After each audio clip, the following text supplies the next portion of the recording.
On l'appelle batterie au lithium-ion, comme un ion. Elles sont au cœur de notre monde ultra connecté. Sans elles, par exemple, pas de smartphone, pas d'ordinateur portable, pas de voiture électrique non plus. Avec nous pour en parler, l'un des meilleurs connaisseurs de ces batteries. Bonsoir Jean-Marie de Tarascon. Vous êtes professeur au Collège de France, titulaire de la chaire Chimie du solide énergie. Cet entretien s'inscrit dans le cadre du partenariat entre TV5 Monde et le Collège de France. Alors, pour commencer, tout le monde ne le sait pas forcément, comment fonctionne une batterie.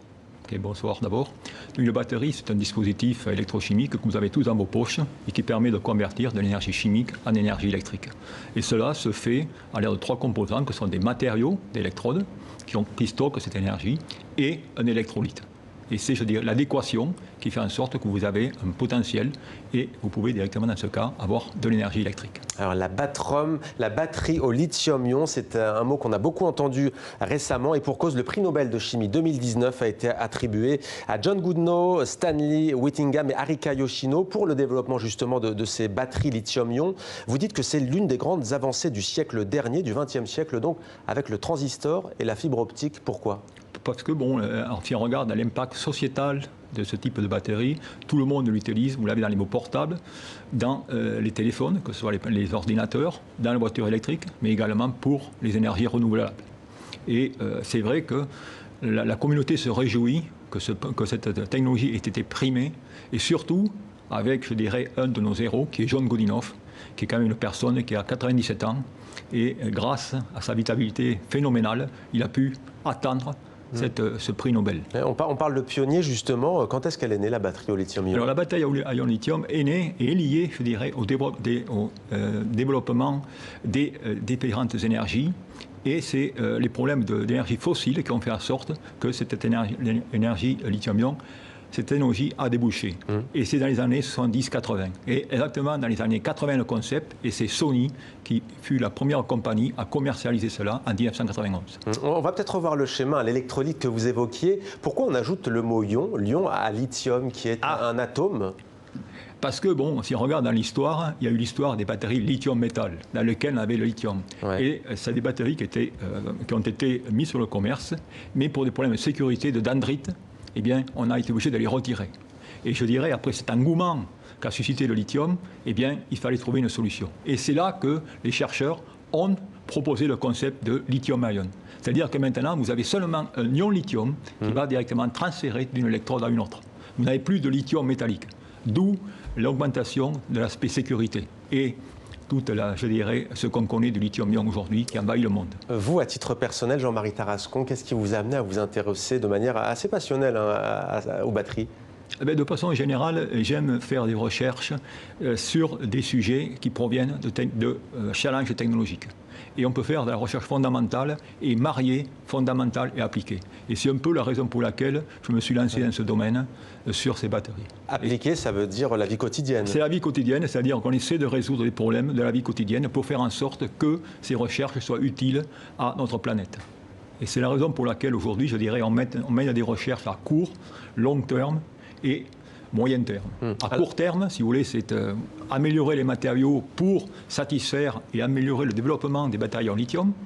À moyen terme, c'est trouver des technologies au-delà du lithium-ion, notamment le sodium-ion qu'on développe dans le cadre du réseau français et dont une compagnie une PME a émergé, c'est Tiamat. Ouais. Et enfin, ce qui me fait plus rêver, c'est le long terme, où là, on essaie directement d'injecter de l'intelligence dans la batterie. Et cette intelligence, c'est de mettre des capteurs qui puissent suivre les défaillances à l'intérieur de cet accumulateur et ensuite de mettre un système d'autoréparation. Pour quel champ d'application ? Alors ça, c'est pour finalement doubler la durée de vie des batteries, c'est-à-dire avoir des batteries à double fonctionnalité qui, une fois qu'elles seraient fatiguées, si je peux dire, du véhicule électrique, on peut les mettre sur des applications grilles et ainsi de suite. Alors, les paramètres d'une batterie que l'on cherche à optimiser, vous les avez indiqués, il y avait la sécurité notamment.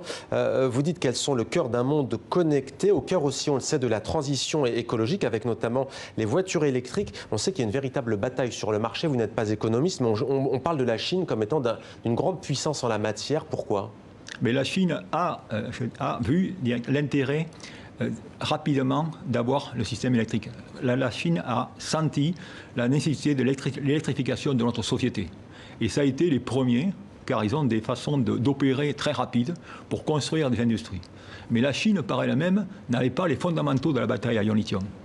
Elle les a développées tout simplement en se servant de toutes les recherches qui ont été faites dans le monde européen, le monde américain, et ainsi de suite. Où est-ce qu'on retrouve ces batteries au lithium en Chine, du coup, les véhicules électriques? Alors, véhicules électriques, bien sûr, les bus, et actuellement également pour des énergies renouvelables. Oui. Mais alors là, c'est des mégawatts que l'on considère. Mais justement, un bus, pour qu'il fonctionne, il faut une batterie comment? De quelle taille? De quelle puissance? Et de Alors quelle là, on est à autonomie? plusieurs kilowatts, des centaines de kilowatts.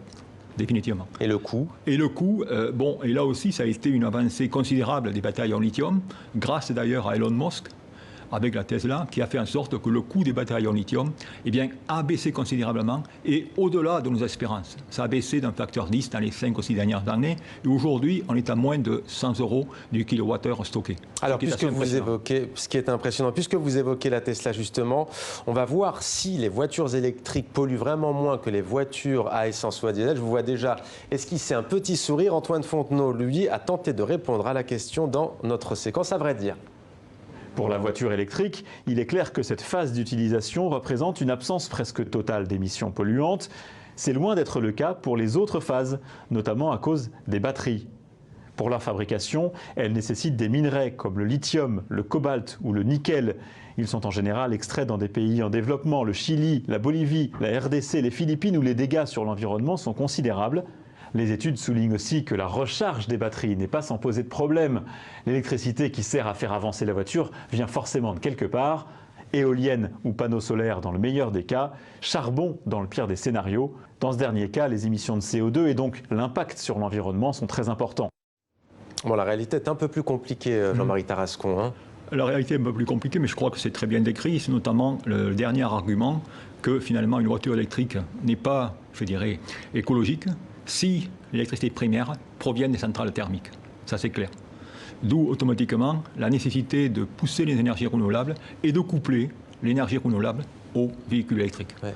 Et là, mais là, on l'a vu au Chili, en Bolivie, c'est pas forcément très respectueux de la planète, l'extraction du lithium, où on le trouve dans ces pays sud-américains. Comment on fait pour en avoir et en produire d'ailleurs du lithium? Bien sûr, c'est des pays d'abord géopolitiquement sensibles, dont les gisements sont localisés dans des endroits bien particuliers dans le monde. Mais il faut voir que dans ce cas, il y a des technologies alternatives, raison pour laquelle on développe la technologie sodium-ion. Et aussi, il y a des efforts considérables aujourd'hui qui sont mis sur le recyclage du lithium.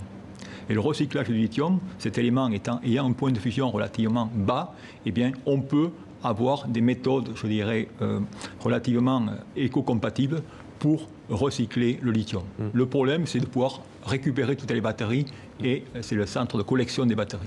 Alors pour qu'on comprenne bien, il y a souvent une confusion faite entre les terres rares par exemple et le lithium. Tiens, d'abord, le lithium est-il une terre rare comme le cobalt qu'on vient de citer? Non, non. Alors le lithium n'est pas du tout une terre rare comme le cobalt. Si on regarde le tableau périodique de Mendeleïev, le lithium n'est pas du tout au niveau des terres rares avec des éléments F. Mais si vous voulez, les terres rares sont des éléments lourds. Et par principe, dans une batterie, on veut des éléments légers. On veut tout simplement la plus grande quantité d'énergie pour une masse faible. C'est la raison pour laquelle les chimistes, eh bien, on va utiliser malheureusement que le haut du tableau périodique.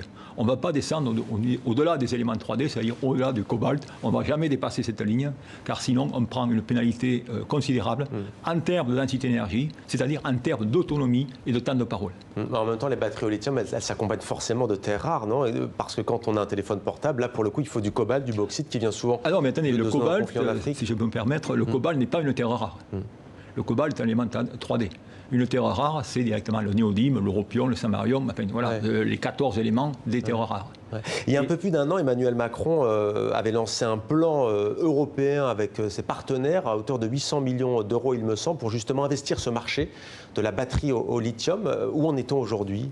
Je pense que cette proposition est en train de se dérouler, puisque au niveau, la première Gigafactory qui va se construire, va se construire entre la France et l'Allemagne. Et là, on essaie finalement de reproduire ce qu'avait fait Elon Musk, parce que bon, la batterie, c'est vraiment le nerf de la guerre de l'automobile et de la voiture électrique. Et c'est pour ça que c'est des gigafactories, c'est des usines gigantesques.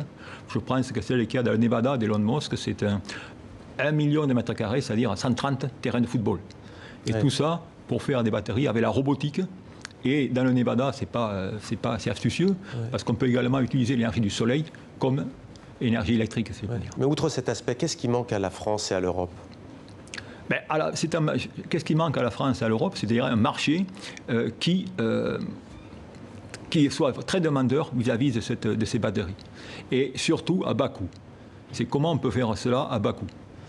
Et c'est un peu la difficulté où aujourd'hui, je dirais, il faut le reconnaître, on a perdu la bataille sur le lithium-ion, on n'a pas perdu la guerre sur les batteries. Ouais. Et c'est pour ça qu'on essaie de voir comment on va pouvoir se positionner, tant au niveau français qu'au niveau européen, dans les années à venir. Et pour terminer, justement, quel avenir pour cette batterie au lithium-ion, s'agissant de votre champ de recherche et de travaux? Alors bon, pour moi, si vous voulez, au jour d'aujourd'hui, la batterie à ion-lithium, vu son coût, ça va être la batterie au plomb du 21e siècle, voire du 22e siècle. Ouais. D'où comment l'améliorer. Et c'est, je pense, puisque ça va être au cœur de notre société, il faut faire en sorte qu'on ait une très bonne fiabilité et qu'on puisse être sûr de son utilisation. Donc c'est la raison pour laquelle on veut injecter cette intelligence dans la batterie, qui va nous permettre, comme chaque humain a une carte vitale, eh bien on aura la carte vitale de la batterie, d'où on saura finalement comment elle a été utilisée et quel est son degré de pénibilité et comment on va pouvoir la modifier pour faire en sorte qu'elle dure plus longtemps. Ouais. Et on peut ainsi, je dirais, avec ce couplage diagnostic et autoréparation, de doubler la vie des batteries. Donc, par conséquent, si on double, automatiquement, on va diminuer notre empreinte carbone et ainsi de suite. Ouais. Et pour finir, on le voit avec ces prix Nobel de chimie, c'est une expérience mondiale, universelle. Avec qui travaillez-vous?